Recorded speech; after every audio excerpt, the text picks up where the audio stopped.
सभी राष्ट्रवादी बहनों भाइयों तथा नौजवान साथियों का सारांश के मंच पर स्वागत है, वंदन है, अभिनंदन है।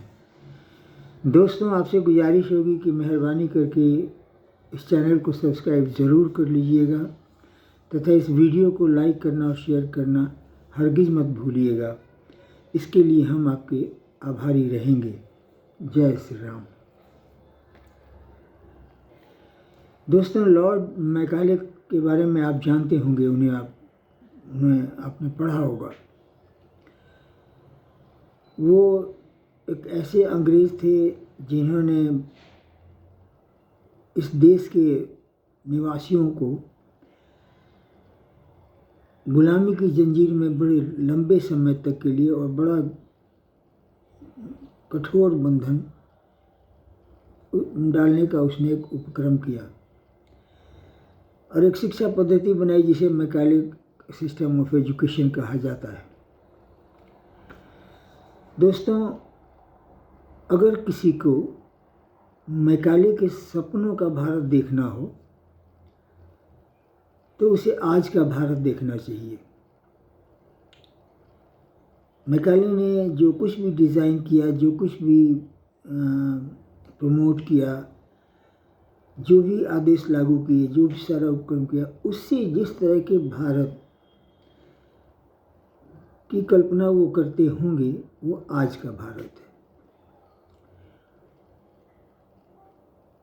अधिकांश या बहुसंख्यक हिंदू आज भी यूरोपीय साम्राज्य के गुलामी की जंजीरों में बंधे हुए हैं, एक गुलाम की ज़िंदगी जीते हैं।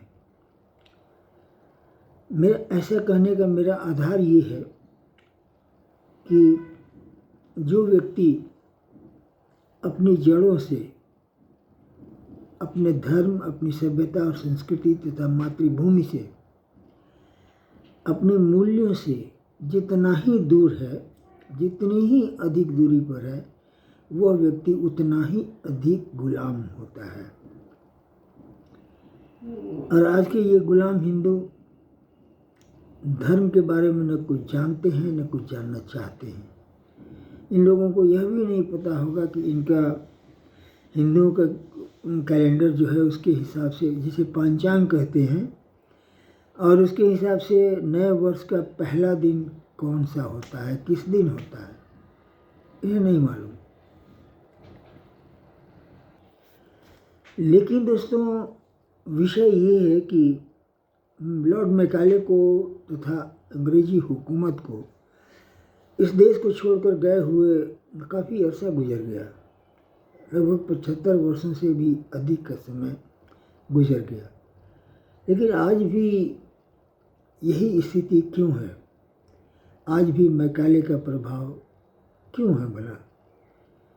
हम 15 अगस्त 1947 को आज़ाद हुए थे। ये क्या है?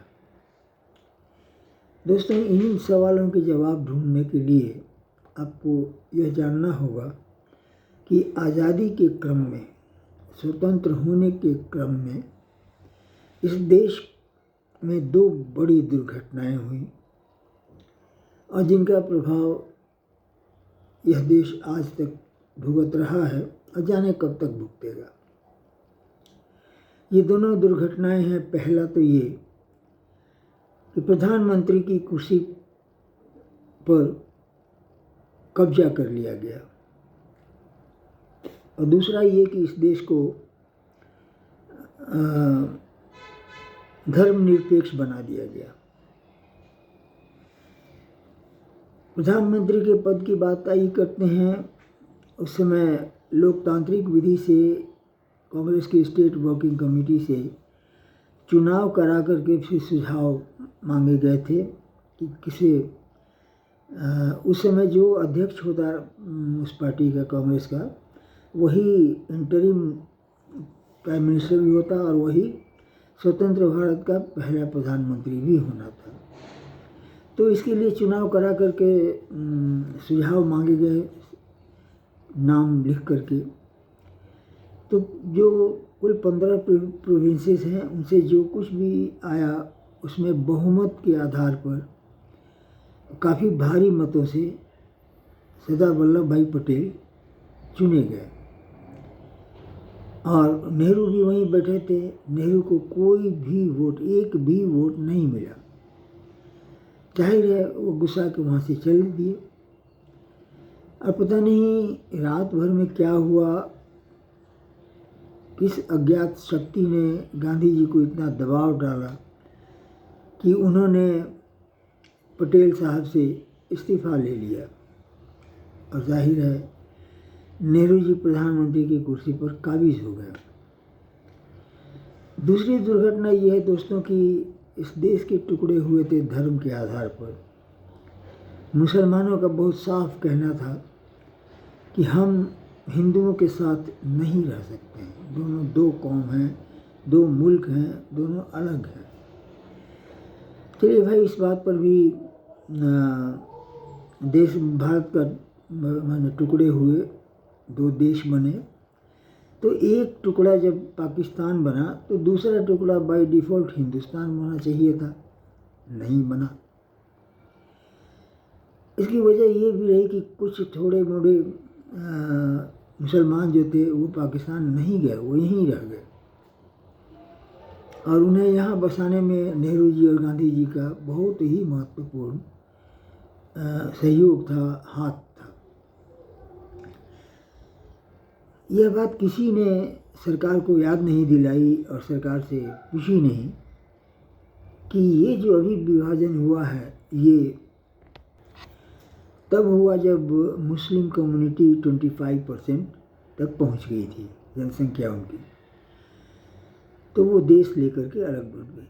आज जिन मुसलमानों को आप बसा रहे हैं, कभी एक ऐसा दिन आएगा कि वो कहेंगे कि हम हिंदुओं के साथ नहीं रहेंगे, फिर एक पाकिस्तान बनेगा।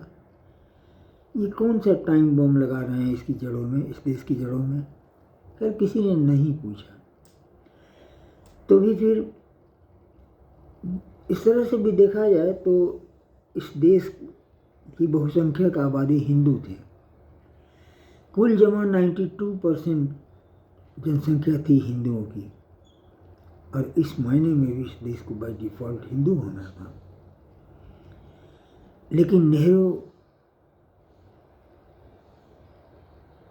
की जिद के आगे कोई भी नियम कानून नहीं चल पाया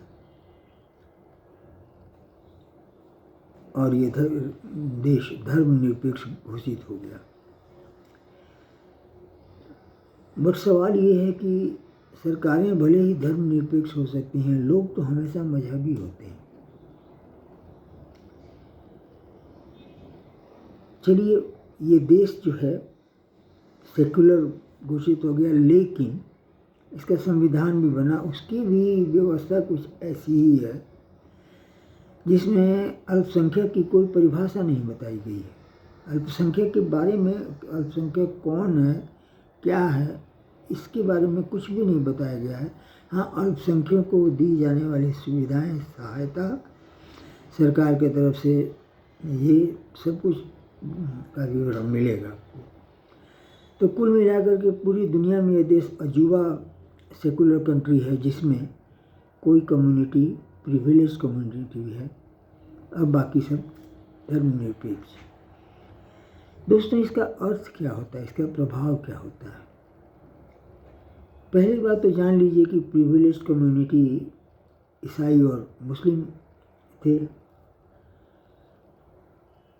तो नागरिकता के हिसाब से देखेंगे आप तो वे लोग इस देश के प्रिविलेज सिटीजन थे और हिंदू दूसरे दर्जे के सिटीजन हो गए, दोयम दर्जे के नागरिक बन गए। कैसे? संविधान के अनुसार ईसाई को अपने धर्म की शिक्षा दी जाती रही लगातार शुरू से आखिर तक, और इधर मदरसों में दीनी तालीम भी जारी रही। लेकिन सरकार के जितने स्कूल और कॉलेज थे, और यहाँ ध्यान रखने की बात यह है कि उस समय स्कूल और कॉलेज सरकार ही चलाती थी, particularly education and health department in the name of welfare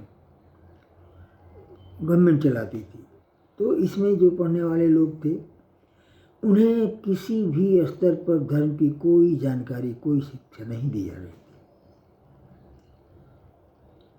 कुल मिला के क्या हुआ, मुसलमान को आप मुसलमान बनाए जा रहे हैं, क्रिश्चियन को आप क्रिश्चियन बनाए जा रहे हैं, लेकिन हिंदुओं को उनके दिमाग में, बच्चों के मन में हिंदुत्व का एक अक्षर भी नहीं प्रवेश करना चाहिए, इसका आपने पक्का इंतजाम कर दिया। इस देश में जहाँ की सनातन प्रकट हुआ, उस देश में स्कूल और कॉलेज में गीता नहीं पढ़ाई जाती और इस बात का किसी ने विरोध नहीं किया। तो दोस्तों, ये निष्कर्ष ये निकला कि किसी साजिश के तहत नेहरू गांधी ने कोई ऐसी व्यवस्था की जिससे कि मुसलमान बनते जा रहे हैं, पक्के ईसाई बनते जा रहे हैं, हिंदू घटिया इंसान बनते जा रहे हैं। चूँकि इनको धर्म की कोई शिक्षा नहीं दी जाएगी, ये हिंदुओं का वो हाल है उस जगह पर जो उनके पुरखों पूर्वजों की ज़मीन है, वहाँ पर यह हाल है। और यही वजह है कि आज भी हिंदू जो समाज में शामिल हो रहे हैं हर वर्ष, क्योंकि शिक्षा प्रणाली जो है वो किसी भी समाज की रीढ़ की हड्डी होती है, रीढ़ होती है। और ये रीढ़ हिंदुओं के लिए उपलब्ध नहीं है। आप हिंदू नहीं हैं, आप क्या हैं सो पता नहीं। ये हाल है दोस्तों। ये उस समय के लोग कैसे थे, और जवाहरलाल नेहरू जी के बारे में एक बात बता देना जरूरी लगता है कि उन्होंने एक अमेरिका के राजदूत से कभी कहा था कि probably I am the last British to rule India, यानी संभवतः मैं आखिरी अंग्रेज हूँ जो हिंदुस्तान पर हुकूमत करता है। जय श्री राम।